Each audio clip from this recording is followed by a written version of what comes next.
Many of us, when it comes to the Lord doing something in our lives when we absolutely need it, we begin to doubt if we even deserve it. We begin to doubt that we're ever going to get it. In other words, we have an issue with our faith depending upon the Lord. We can do it for somebody else, but when it comes to us, we start saying, well, maybe he won't do it because I don't deserve it. Why wouldn't you deserve it? He washed you by the blood of the Lamb, so what are the disqualifications? Don't feel bad, because in all the generations of people who were born into a prophetic generation, they were the same way. Their society was the same way. And if you look closely enough, it's been happening in our lives for many years. Not for just the last 2 years, but for many years.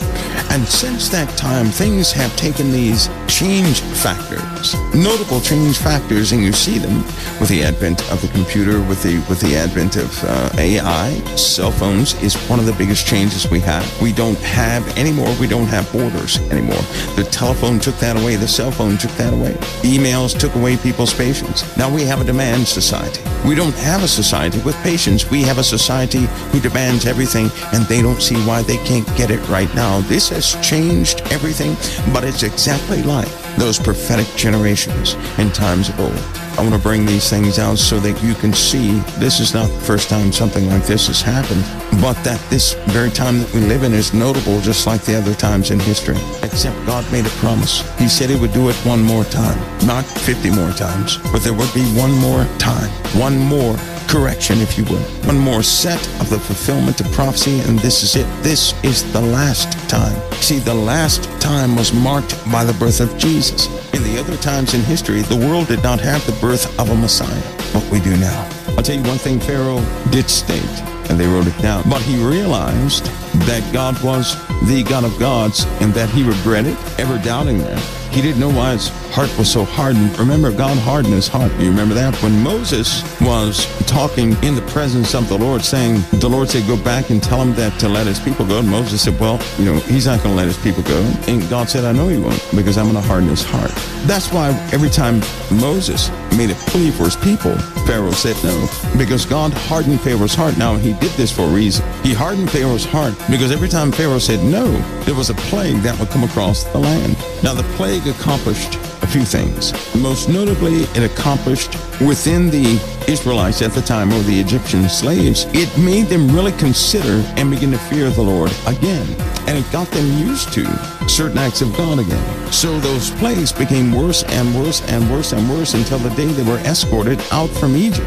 In fact, the day they finally were let go was a very victorious day, but was also it was a day of disaster, because after they got to where they were going, being led there, by the way, supernaturally by things they had never seen before, God made them accustomed to seeing things in a very different light through those plagues. He got them used to so they wouldn't have a heart attack by way of his presence. He got them accustomed to seeing things, because if somebody were to lead us out of the U.S. and we would follow a pillar of cloud by day and a pillar of fire by night, I think that would confuse a lot of people, unless we had identification for who that object belonged to or whatever it was. Each time people reverenced the Lord more and more through these plagues. That's what happened. It woke them up, just as the Lord is about to wake us up. Each plague that came by, they sought the Lord ever the more.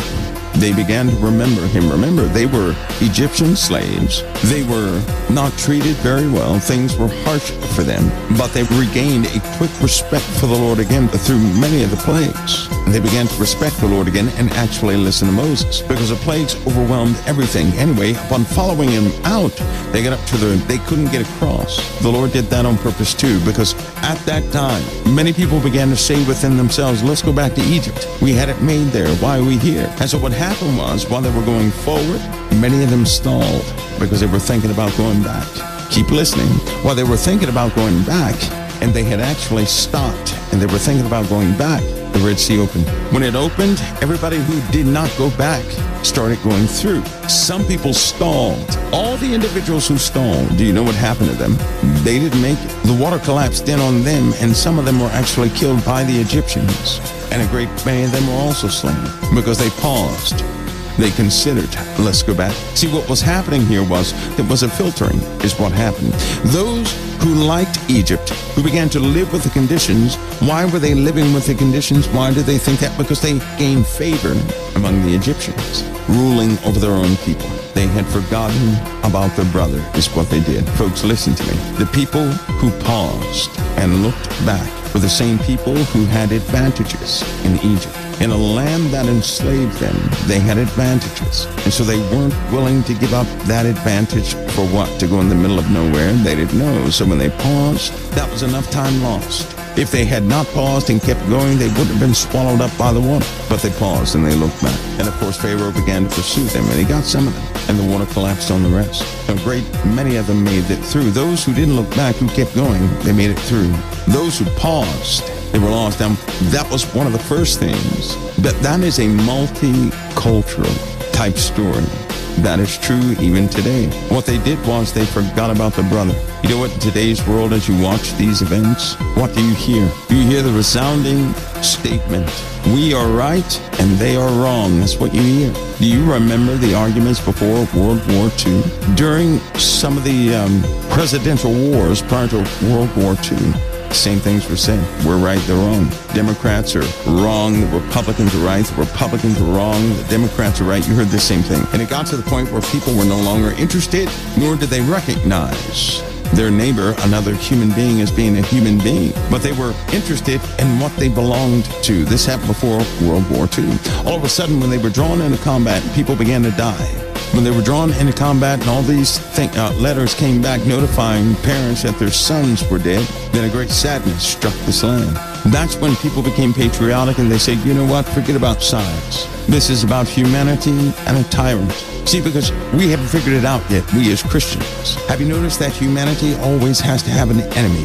If humanity does not have an enemy, they begin to fight themselves. I'm not talking about the ones who know Christ. We are surely of a different spirit. But those who don't know Christ, or those who are loosely anchored in Christ, if they don't have an enemy, their neighbor becomes their enemy. It's the same reason a prisoner can be let out of prison, and they do also well in prison. They conform and everything, but they're let out into a world of freedom. But because they have no more enemy to overcome or be victors of, what do? They forget about the sanctity of human life. They did so in Egypt also. They forgot about the sanctity of human life. They did so before World War II. The cruel things were happening before World War II. They forgot about the sanctity of human life. This is when humanity divides itself based upon anything. Anything they see fit, they will divide themselves. This is when people form into groups, and they'll say, our group is right and your group is wrong. And when they begin to do this and destroy one another, our Father steps in every single time. What do you hear out there today? What do you hear? You know what the argument is? The argument is based upon an opinion of who can run the country better than the other. If you take one step back, you'll see something. When the Democrats were in power, what do? They run the country for the Democrats, saying it's for everybody. When the Republicans are in power, what do? They run the country for the Republicans and say it's for everybody. They both do the similar things. Both have two different types of governing actions. Each one will say what we're doing is good for all, but they only stand for one type of mindset, conservatism or liberalism. Does that work? Obviously, it does not work, and it has not worked. What it has succeeded in doing is dividing person from person, causing people to do what? To forget about the sanctity of humanity. See, how you value the sanctity of humanity is always measured when you lose. It is never measured when you win. When somebody wins something, when somebody's sitting on top of the world, it's easy for them to say, hey, we're going to do the best for you, okay? Because they're comfortable. But when you're sitting at the bottom of the world, it is very difficult to say, hey, I'm going to do the best for you, because you don't have anything. You have complaints also. When a person has complaints, well, that's when you find out. Now, I already said throughout history there's a pattern. When humanity gets to this level, the Father shows up. He allows things to happen in the earth. He begins a process, because it just so happens that when people forget about their brother, that is the beginning of a great fall of more than a few places. Throughout this time, the Lord has shown us something. Did we see it? He showed America something. He did. Did we see it, though? Did the Democrats see it? Did the Republicans see it? Or did we all miss it? Were we so self-consumed? Did we miss it? You see, did you happen to catch it on both sides? People suffer. With both ideologies, nobody's working together. Did you notice that? How people drift apart? So what does that tell you? We're about to hit the precipice of the two parties. I hope you're hearing me. People are emotional. It's very difficult to concentrate spiritually when people are emotional. They are assuming they're getting what they want, and they have no idea. They have forgotten about it. All those points of sobriety, Jesus has taught us. And if we're not careful, we will end up walking in the way of Cain. The world is not going to wait for you to get it together, and the Father has already given us His word. He seeks to protect those who belong to Him. He will always do that. He does not desire for anybody to perish outside of Him. But did you hear about the last days? See, in comparison to any other time in history, did you hear about the last days? Consequently, it is said in the Bible that Jesus was born in the what? The last days. Make no mistake of what season you're in, because the Messiah was always promised to come in the last days. The Antichrist comes in the last hour. The Messiah came in the last days. You were born in the last days. And because you're in the last days, you've got to focus your mind upon those things of Christ, or else you will be subverted by those who weave plans for you to get behind. Many of you are going to be sick with yourselves because you watched too much television. I say that because you're buying what you're seeing. Do not accept what you're seeing. Stop accepting what you're seeing on television. If you don't know somebody directly, then you don't know them. You cannot know a person through another one. That would assume the other person is communicating 100% of who the other person is, and no one does that. Withdraw your trust and your opinions from what you have heard or what somebody told you. Because when you see the truth, many of you are going to regurgitate your own mouth. You're going to find yourself in support of something that's been planned for many years, and you're buying it hook, line, and sinker. It's designed for you to fall, not the other guy, you. Let me give an example of what I'm talking about. In combat, in a bad situation, and people are losing their lives all around. There's one thing you think about, and it's saving lives. That's it. You think about saving somebody else's life. That sheer distaste of anything that would dare take a human life in a moment of bad tragedy really gets a person going. And in trauma, all you can think about is saving the other guy's life. You don't care who he is. In combat, you don't care who the guy is in the other unit. You don't care if you don't like him or not. Because in combat, when somebody is injured, when people are dying, see, that's the point you begin to remember. They're a human being. And all of a sudden, you begin to agree with that person deserves to live. And you do crazy stuff to save another person's life. After you've been through a traumatic moment like that, it will hit you like a block of steel. Because the pressures and the stresses were so much, and so many lives were consumed.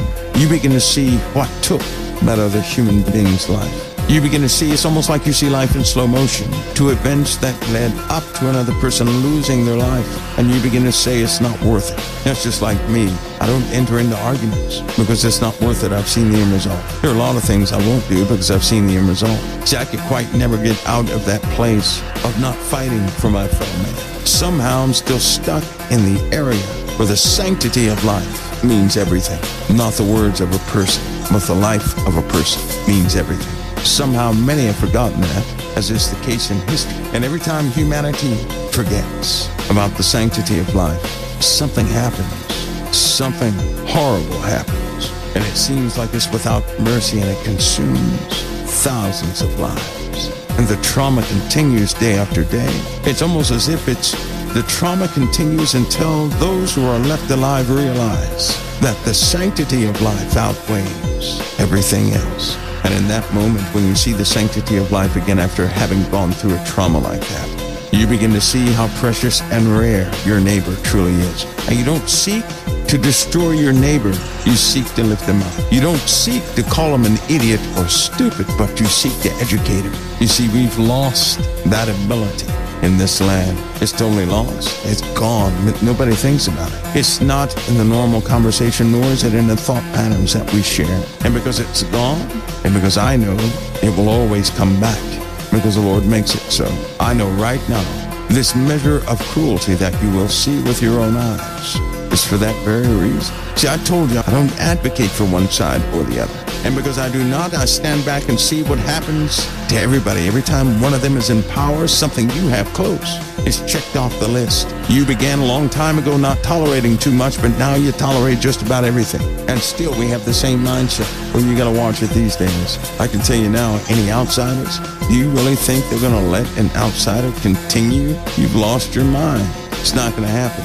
When the dirt starts flying, because you're gonna see an uncovering Society is now going to demand that they see everything. Oh, and it's going to be shown and it will be shocking.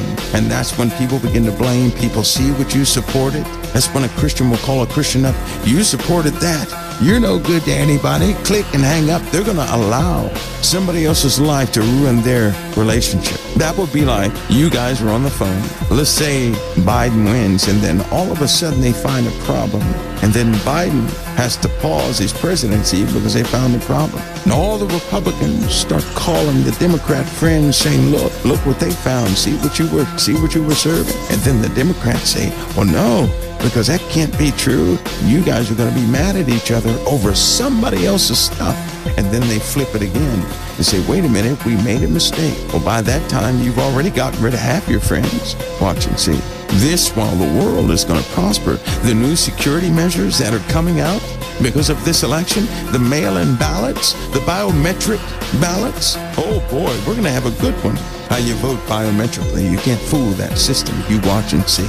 There will be no handheld ballots. We're going to have biometrics. You know why? You can't replicate biometrics. You cannot authenticate biometrics more than once. And the people will demand it. You know why? You'll demand it. People are going to demand the mark. Whatever the mark is going to be, people will demand it. You know why they're going to demand it? Because everything they present from now on is going to cause you to be threatened, your guy to be threatened, your party to be threatened, and to stop that threat over your guy, your party, or whatever, you're going to say, nope, we need better security so that can never happen again.